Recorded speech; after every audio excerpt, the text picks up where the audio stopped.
Sir இப்படி ஒரு சம்பவம் நடந்துருச்சு அப்படின்னா நம்ம ஃபஸ்ட்டு யாரை வந்து அணுகணும்? இல்லை சைல்டு ஹெல்ப்லைன் நம்பருக்கு அணுகுனா போதுமா? இல்லை காவலர் அணுகணுமா? இல்லை வழக்கறிஞர் அணுகணுமா? பொதுவாக இதுக்கு 100க்கு பண்ணோம்னா 100ல் பெரும்பாலும் அந்த விவரங்களை சொல்லுவாங்க. இல்லை சைல்டு ஹெல்ப்லைன் டைரெக்டாக பண்ணணும்னா 1098க்கு பண்ணலாம். டைரெக்டாக எடுத்து உங்களுக்கு உதவி செய்வாங்க. இல்லைனா நேரடியாக போலீஸ் ஸ்டேஷனுக்கே போயிடலாம். போயிட்டு இந்த மாதிரி தகவல்னு சொன்னாங்கன்னா துரிதமாக முதல் ப்ரியாரிட்டி கொடுத்து கண்டிப்பாக அது வந்து இது சம்மந்தமாக நடவடிக்கை எடுப்பாங்க. அது மாதிரி சைல்டு வெல்ஃபேர் கமிட்டிலாம் இருக்குது. அந்த சைல்டு வெல்ஃபேர் கமிட்டிலாம் வந்து டிஸ்கிரிப்ஷனில் அந்த நம்பர்ஸ்லாம் கொடுக்குறேன், அட்ரஸ் கொடுக்குறேன். தாராளமாக நீங்கள் அந்த மாதிரி அணுக முடியும்.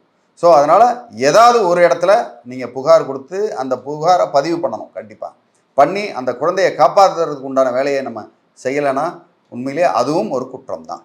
மேலும் இது மாதிரி வேறு ஏதாவது உங்களுக்கு பிரச்சனை இருந்து என்ன பண்ணுறதுன்னு தெரியல, எங்கே புகார் கொடுக்குறதுன்னு தெரியல அப்படின்னா தாராளமாக கமெண்ட் பண்ணுங்கள். இல்லை ரகசியமாக வைக்கணும்னா எனக்கு வாட்ஸ்அப் பண்ணுங்கள். உங்களுக்கு உதவுறதுக்கு காத்துக்கிட்டு இருக்கேன். நன்றி, வணக்கம்.